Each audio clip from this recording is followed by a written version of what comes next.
this is Thomas Mulready from CoolCleveland.com, and we're here today at Heathrow Airport in London, and we're speaking today with Chris Burgess, former Clevelander. Former Clevelander. And you've been living in the UK for... Nearly 13 years. 13 years now. You must like it over here. It's okay. Not bad. Not bad. You were working for GE Lighting in Cleveland. That's right. And you're in IT. Yes, I am. And you got transferred over here to kind of run the worldwide operation. It was kind of to start all the internet activities way back when for GE for Europe. Awesome. I did it not only for GE Lighting, but also for the rest of GE itself at the time. Right.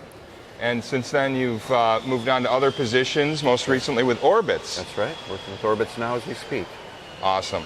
So we want to talk about healthcare because this is a big issue right now in the United States. You've had experience with both systems. That's right. In the States and over here.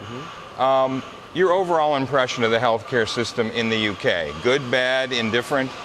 No, I think actually it's pretty good. I think there's a lot of noise going on now, particularly around some people that may not be as fully informed as they should be. But right.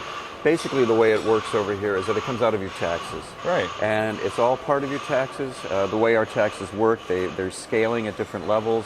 So subsequently, that depends on how much you pay. Right. But overall, to answer your question, I think it's been very good. We've Right. had really good experiences over time with it.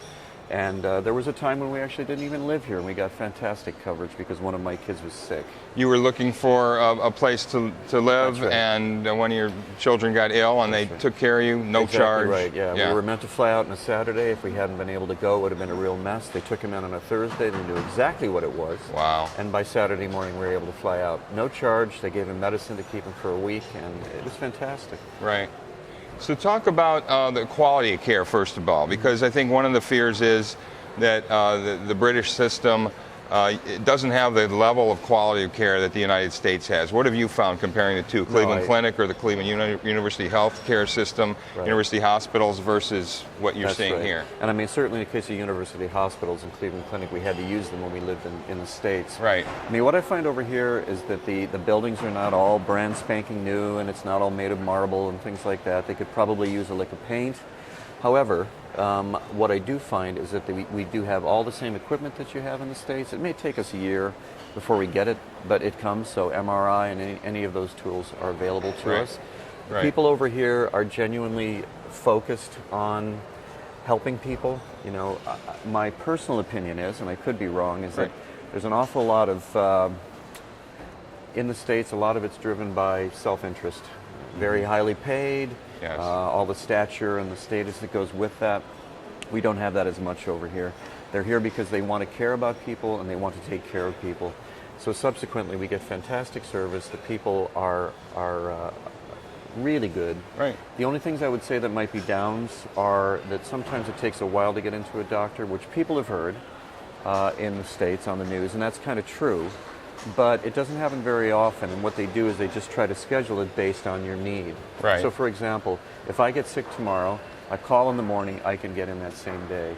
However, if I've got something where I want to have a nose job, which I probably would, I may have to wait for that, you know. That kind of Right. thing.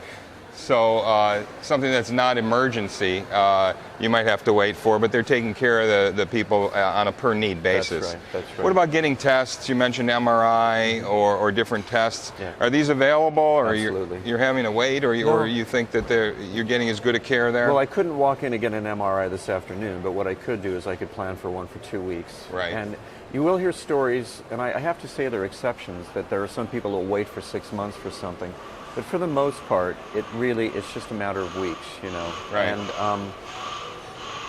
And I think a lot of what we're hearing about it, especially in the States, is a bit alarmist, and it's not 100% true. Right. Are you able to, for example, choose your own doctors? Because there's a concern about, I have to use some socialized doctor who has no experience or that I'm not comfortable with. I mean, is that the case? No, I mean, all the doctors, the way that it works over here is you have a local office like we do in the States, and you have what's called a GP, a general practitioner. You can go in, you're usually assigned a GP, and if it turns out that you don't like that GP, you can ask to change.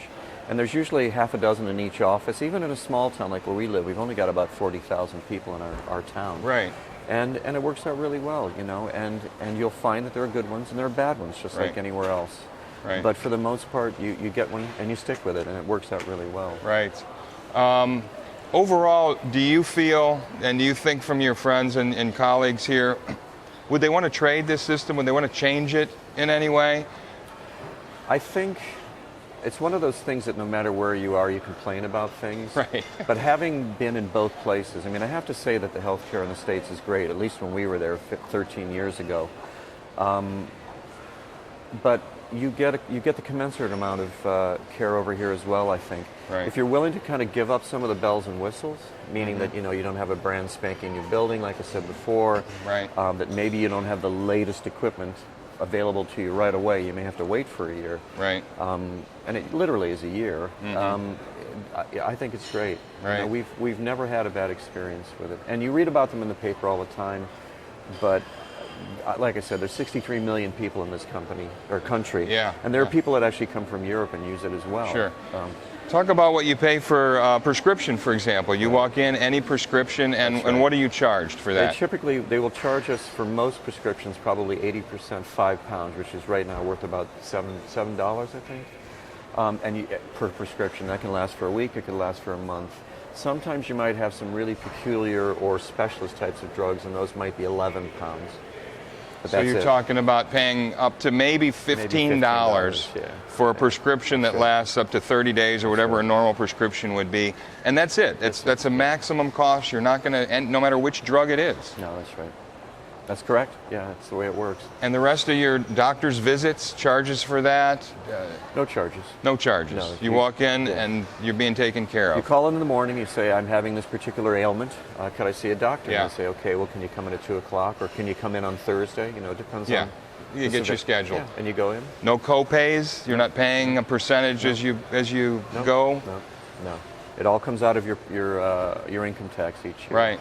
And the way that it works, this is something that I think some of the people might want to know, is over here we pay up to 40% in income tax, and now they're just about to do a new one where if you're paying over, or you're earning over £150,000, you'll have to pay possibly up to 50%. On your incremental, tax. on your highest level of income, That's but right. but your first 10,000 pounds you earn is at a low level, or you don't pay any tax at all. Yeah. And then you'll pay a small percent Yes. on the next 5,000 pounds, and a little bigger percent. And as you go up, that does increase. That's right. And that's your overall tax for everything. That's right. And we don't have state, local, and federal taxes like we do. We have tax already included on everything we buy. Right.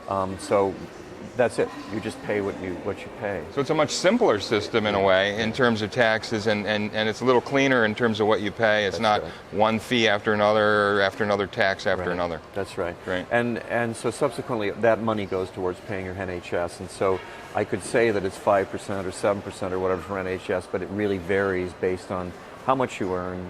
And it's a sliding scale, like you said. And most people are covered. I mean, the percentage of people. Everybody is covered. Everybody in the country is covered. Everybody in the country is covered. That's remarkable. Right. Yeah. And like I said, there will people that will come over from Germany or Spain to have work done, especially since we're part of the EU now. Right. They're starting to take a close look at that because they don't want that to get out of hand. But Right. But like I said, when we came that first week, they put him in the hospital for 2 days. They gave him antibiotics, no charge. And, Wow. You were not a citizen. You had nothing official having to do with the UK. Right. You just said we need some help, and they took you right away. That's exactly right. Yeah. Right. Hey, Chris, thanks for taking time to talk you. with us. Sounds like you're enjoying this healthcare system, among other things in this country. Well, I guess what I would say is that it's like anything else. It's not perfect, but I think America would do well to at least think about looking at how it works. It's not socialist. Well, it is in a way, but it works. Good for you. Well, thank you so much for taking time to talk with us, Chris. Thank you. Have a good one. Bye. Hey, it's Thomas Mulready from CoolCleveland.com. Have a great week in cool Cleveland.